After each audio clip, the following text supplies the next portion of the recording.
So I'm going to use the Hyperice heated head on our massage gun. This heated head can attach to all the older ones, so it's a must-have.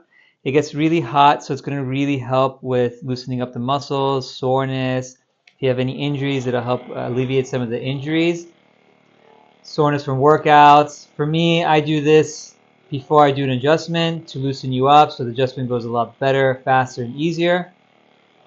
Do your low back. Get those QL muscles, and then we're going to go down to the glutes. This is where most people keep their attention.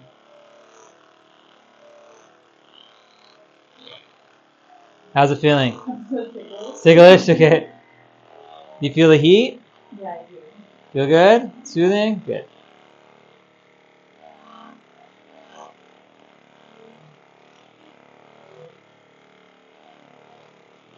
How are your hands?